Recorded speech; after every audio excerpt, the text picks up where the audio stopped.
അമ്പരപ്പിക്കുന്ന വിവരങ്ങളാണ് സുഡാനിൽ നിന്നും പുറത്തുവരുന്നത്. സുഡാനിലെ മാനുഷിക പ്രതിസന്ധി അതിഭീകരമായ തലങ്ങളിലേക്ക് എത്തിയിരിക്കുന്നു. കുടിയിറക്കപ്പെട്ട കുടുംബങ്ങൾ സങ്കല്പിക്കാൻ പോലും കഴിയാത്ത വിധത്തിൽ അക്രമവും പട്ടിണിയും മരണവും നേരിടുകയാണ്. ഏകദേശം 5 ലക്ഷം കുടിയിറക്കപ്പെട്ട ആളുകൾ താമസിക്കുന്ന സംസം ക്യാമ്പ് ഈ പ്രതിസന്ധിയുടെ കേന്ദ്രബിന്ദുവാണ്.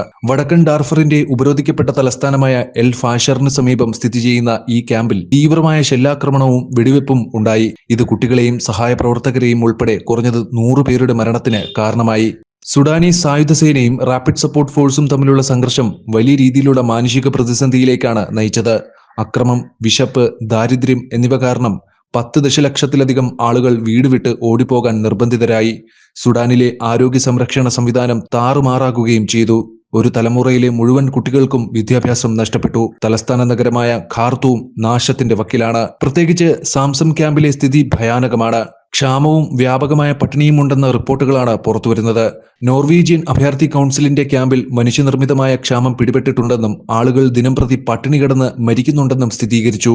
5 വയസ്സിന് താഴെയുള്ള കുട്ടികളിലും ഗർഭിണികളിലും മുലയൂട്ടുന്ന സ്ത്രീകളിലും പോഷകാഹാരക്കുറവ് നിരക്ക് കൂടുതലാണ്. സുഡാനിലെ NRCയുടെ അഡ്വക്കസി മാനേജർ മാത്തിൽ ഡേബു ആളുകൾ ഇതിനകം പട്ടിണി കിടന്ന് മരിക്കുകയാണെന്നും വരും മാസങ്ങളിൽ സ്ഥിതി കൂടുതൽ വഷളാകുമെന്നും പറയുന്നു. സാംസം ക്യാമ്പിലും എൽ ഫാഷറിന് ചുറ്റുമുള്ള മറ്റ് അഭയാർത്ഥി ക്യാമ്പുകളിലും RSF നടത്തിയ ആക്രമണങ്ങൾ ക്രൂരമായിരുന്നു. വ്യാപകമായ അക്രമവും മനുഷ്യാവകാശ ലംഘനവും റിപ്പോർട്ട് ചെയ്യപ്പെട്ടിട്ടുണ്ട്.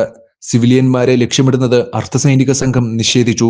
SAF ക്യാമ്പുകളെ സൈനിക താവളങ്ങളായും സിവിലിയന്മാരെ മനുഷ്യ കവചങ്ങളായും ഉപയോഗിക്കുന്നുവെന്ന് അവകാശപ്പെട്ടു. എന്നിരുന്നാലും സിവിലിയന്മാർക്കെതിരായ ക്രൂരമായ ലൈംഗികാതിക്രമം RSF ഒരു ആയുധമായി ഉപയോഗിക്കുന്നുണ്ടെന്ന് മനുഷ്യാവകാശ സംഘടനകൾ ആരോപിച്ചു. അടുത്തിടെ എൽ ഫാഷറിന് ചുറ്റുമുള്ള അഭയാർത്ഥി ക്യാമ്പുകളിൽ RSF ആക്രമണം ശക്തമാക്കിയിട്ടുണ്ട്. അവരുടെ നിയന്ത്രണത്തിലല്ലാത്ത തലസ്ഥാനമായ ഡാർഫറും പിടിച്ചെടുക്കാനുള്ള ശ്രമത്തിലാണ്. എൽ ഫാഷറിന് ഏകദേശം 180 കിലോമീറ്റർ കിഴക്കും കടാതയിൽ എൽ ഫാഷറിലേക്കുള്ള വഴിയിൽ അവർ പിടിച്ചെടുത്ത ഒരു പട്ടണത്തിൽ 2 ദിവസത്തെ ആക്രമണത്തിനിടെ അർദ്ധസൈനികർ 56 സാധാരണക്കാരെ കൊലപ്പെടുത്തിയതായും അന്താരാഷ്ട്ര മാധ്യമം റിപ്പോർട്ട് ചെയ്തു. കഴിഞ്ഞ മാസം കിഴക്ക് നിന്ന് ഏകദേശം 1000 കിലോമീറ്റർ അകലെയുള്ള തലസ്ഥാനമായ ഖാർത്തൂം സൈന്യം തിരിച്ചുപിടിച്ചതിന് ശേഷം പോരാട്ടം ശക്തമാക്കുകയായിരുന്നു. സംഘർഷം സുഡാനെ 2ആയി വിഭജിച്ചു. വടക്കും കിഴക്കും സൈന്യത്തിന്റെ നിയന്ത്രണത്തിലാണ്. അതേസമയം ഡാർഫറിന്റെ ഭൂരിഭാഗവും തെക്കിന്റെ ചില ഭാഗങ്ങളും RSF നിയന്ത്രിക്കുകയാണ്. സുഡാനിലെ പ്രതിസന്ധികൾക്ക് തീവ്രത ഉണ്ടായിരുന്നിട്ട് പോലും അന്താരാഷ്ട്ര സമൂഹം കാര്യഗൗരവത്തോടെ അല്ലാത്ത പ്രതികരണത്തിന് വിമർശിക്കപ്പെട്ടിട്ടുണ്ട്. സുഡാനിലെ മാനുഷിക പ്രതികരണ പദ്ധതിക്ക് ധനസഹായവും ലഭ്യമല്ല. വർഷത്തിലെ ആദ്യ 6 മാസങ്ങളിൽ ആവശ്യമായ ഫണ്ടിന്റെ 17% മാത്രമേ ലഭിച്ചിട്ടുള്ളൂ. പ്രതിസന്ധി പരിഹരിക്കുന്നതിന് അടിയന്തര നടപടി സ്വീകരിക്കണമെന്ന് NRC ആവശ്യപ്പെട്ടു.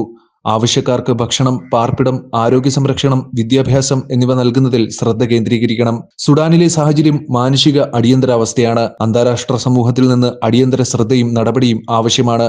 SAFും RSFും തമ്മിലുള്ള സംഘർഷം സുഡാനിലെ ജനങ്ങൾക്ക് സങ്കല്പിക്കാനാവാത്ത കഷ്ടപ്പാടുകളിലേക്ക് കാര്യങ്ങൾ നയിച്ചു. കുടിയിറക്കപ്പെട്ട കുടുംബങ്ങൾ ദിവസേന അക്രമം, ദാരിദ്ര്യം, പട്ടിണി എന്നിവ നേരിടുകയാണ്. പ്രതിസന്ധി പരിഹരിക്കുന്നതിനും കുടിയിറക്കപ്പെട്ടവരുടെ അവകാശങ്ങൾ സംരക്ഷിക്കുന്നതിനും അന്താരാഷ്ട്ര സമൂഹം മതിയായ ധനസഹായവും പിന്തുണയും നൽകേണ്ടത് അത്യാവശ്യമാണ്.